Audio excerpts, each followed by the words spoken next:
Flight 229, you're clear for takeoff. Just like a flight plan, you have to know where you're going and how you will get there when you plan for retirement. Let Ryan Fleming help you chart out a course for your retirement with his intimate knowledge of financial planning and the airline industry. It's time for the Pilot's Advisor.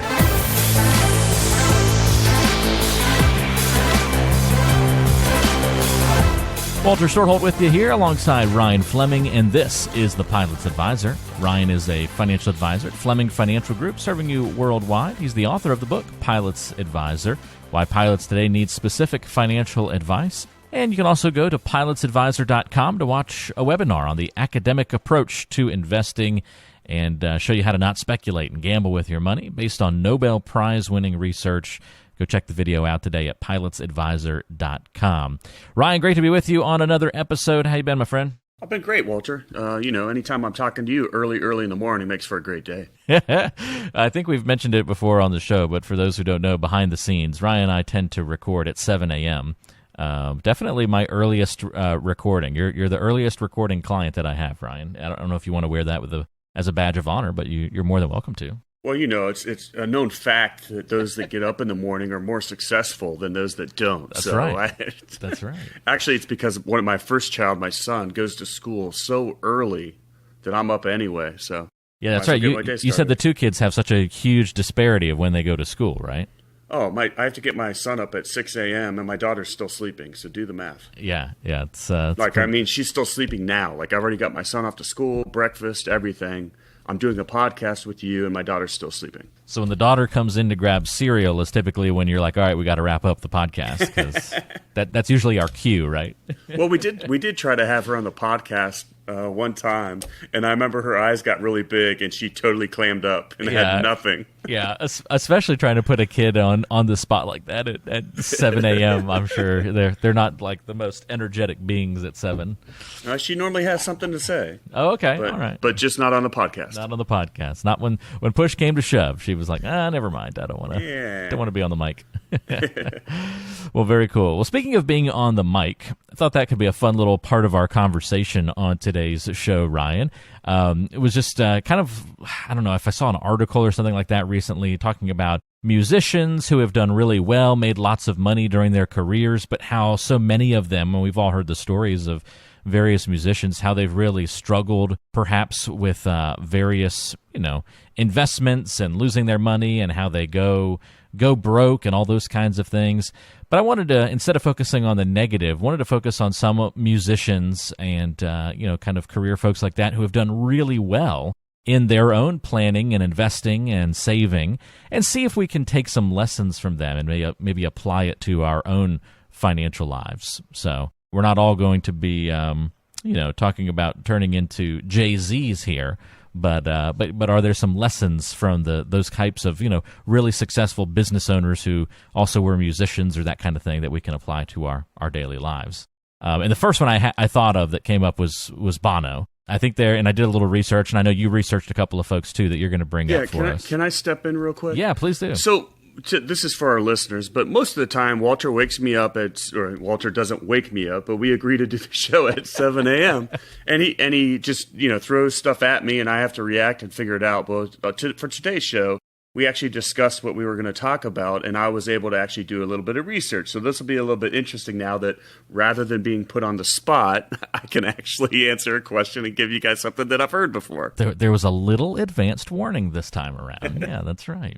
So the first one I researched, and just in case Ryan's lying and he procrastinated, he has the chance to do some research real quick while I talk about this one. But, Bono, net worth from what I found was about $600 million.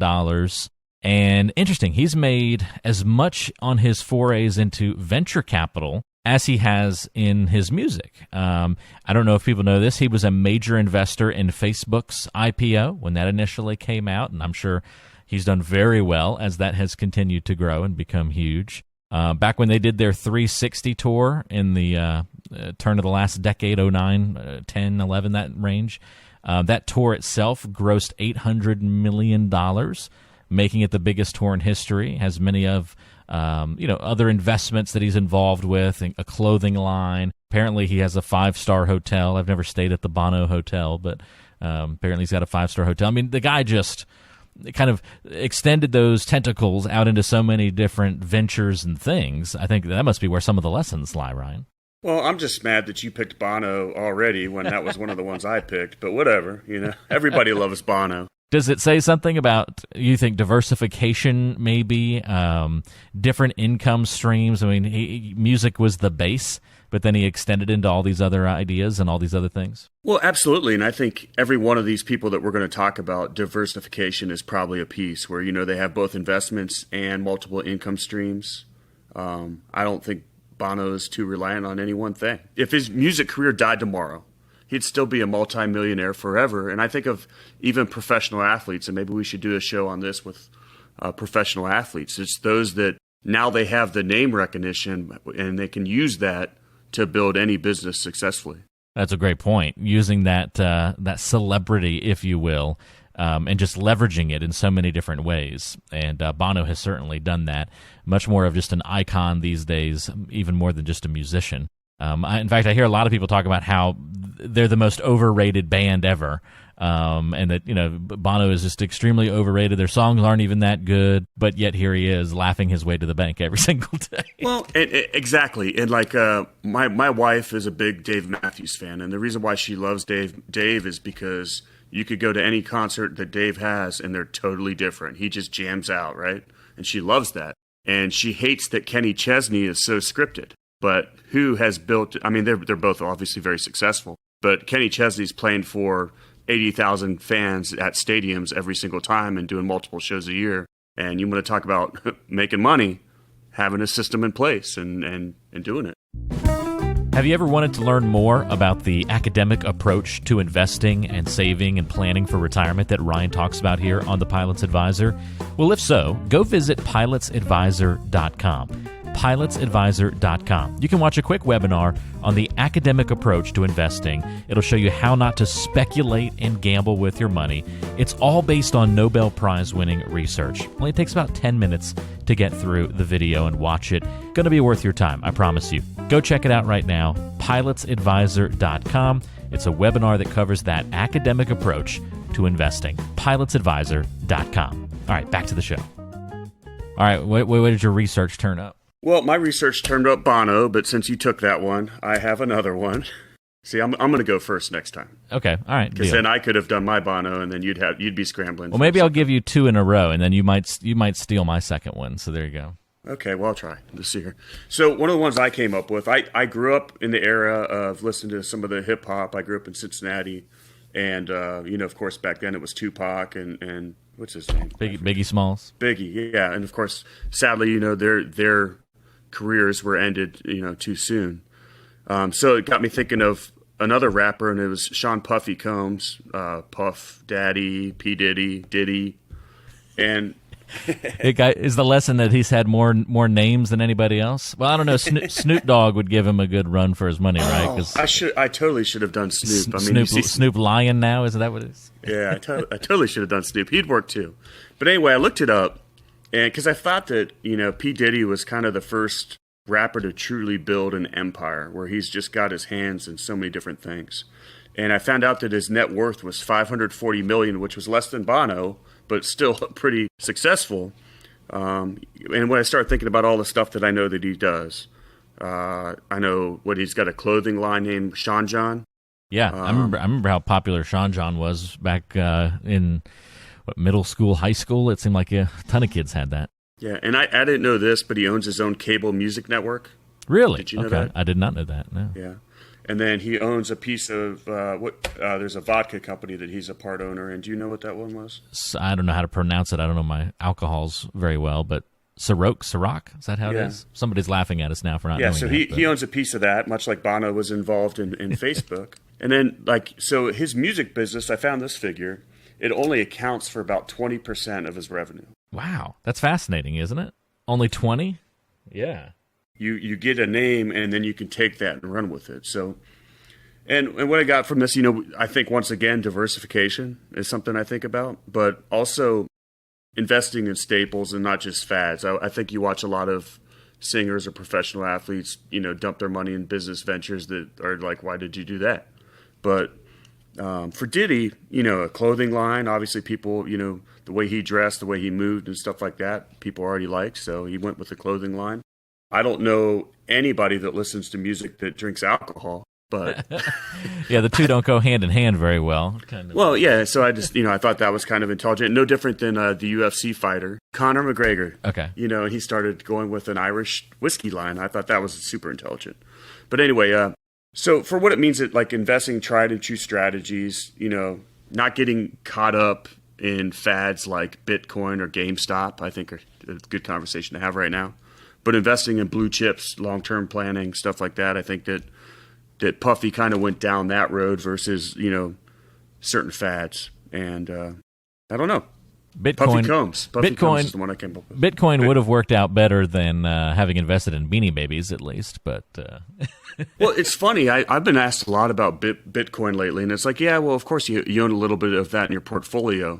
And people are like, well, wouldn't it have been amazing if 10 years ago or whenever Bitcoin started that we put all this money in it? And the funny part about Bitcoin is it's been so all over the map that even if you bought it, you would have lost all your money back in the day, or emotionally you would have sold out at some point after you lost, 98% of your investment.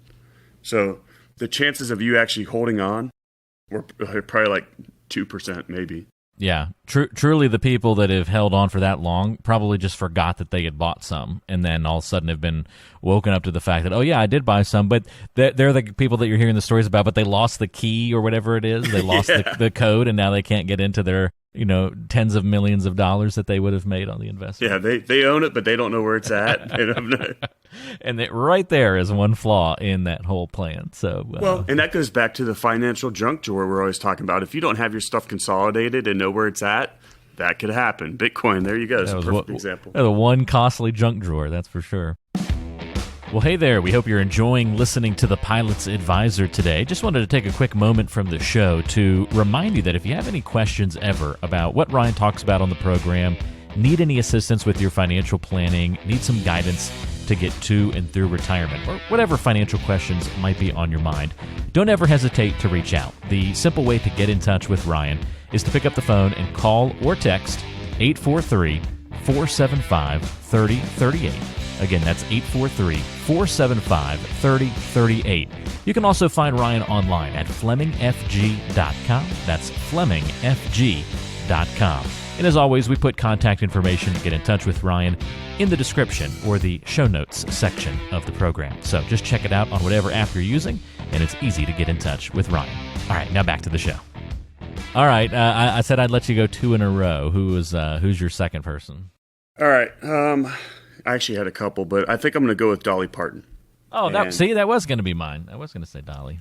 Well, it's funny, though, because you start thinking about this, and there's a lot of, people that you think are like, oh, I like them, but then certain ones just jump out at you as being very, very successful. I'm going to turn it back on you a little bit, Walter, since you thought about Dolly Parton as well.